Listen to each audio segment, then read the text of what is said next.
Hiroshima में drone building के पास गिरा था परमाणु बम।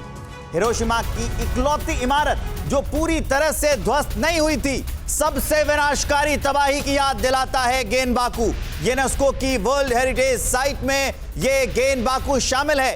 हिरोशिमा से टीवी9 भारतवर्ष की यह एक्सक्लूसिव रिपोर्ट आपको दिखाते हैं। टीवी9 भारतवर्ष संवाददाता अभिषेक उपाध्याय की एक्सक्लूसिव रिपोर्ट देखिए सीधी हिरोशिमा से।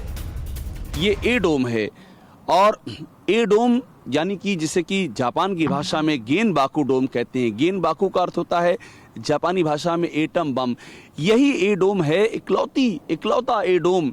6 अगस्त 1945 को जब एटम बम गिरा था यहाँ से 160 मीटर एकदम नज़दीक में साउथ ईस्ट में, तो यही ए डोम इसी तरह से शेष रह गया था, जिसे कह सकते हैं कि अपने ध्वंस के साथ में, अपने ध्वंस के बीच में खंडहर के रूप में ही सही, लेकिन ये चमत्कार था कि ये शेष रह गया था। आप सोचिए 160 मीटर के करीब अगर गिर रहा है एटम बम, सब कुछ नष्ट हो जा रहा है, लेकिन ये गेनबाकू डोम या फिर ए डोम ये जिंदा बचा था और इसको ज्यों का त्यों संरक्षित किया गया है ताकि आने वाली पीढ़ियों को इस भयावहता का संदेश मिले।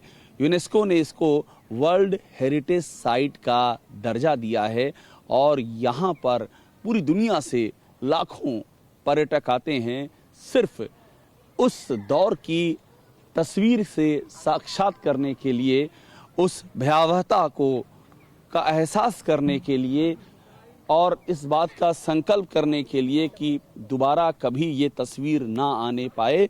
और देखिए यहाँ पर क्या लिखा है, जो यहाँ लिखा हुआ है वो पढ़ना बहुत ज़रूरी है। इस ए डोम या गेनबाकू डोम का जो शिलालेख है, इस पर लिखा हुआ है कि ये एक ऐतिहासिक गवाह है, हिस्टोरिकल विटनेस है।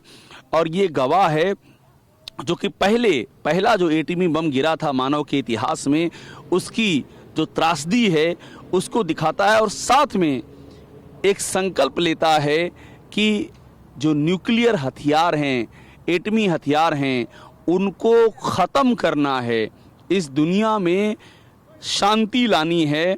इसी का ये प्रतीक है गेनबाकू डोम। ये एक संकल्प की तरह से यहाँ पर सुरक्षित रखा गया है कि इस दुनिया से एटमी हथियारों को ख़त्म करना है। और उस दौर में ये गेनबाकू डोम या ए डोम और भी ज़्यादा महत्वपूर्ण हो जाता है जब दुनिया एक बार फिर से एटमी हथियारों की होड़ में पूरी ताकत से लग गई है और दुनिया में ना जाने कितने गेनबाकू डोम फिर से अपने वजूद की प्रतीक्षा कर रहे हैं।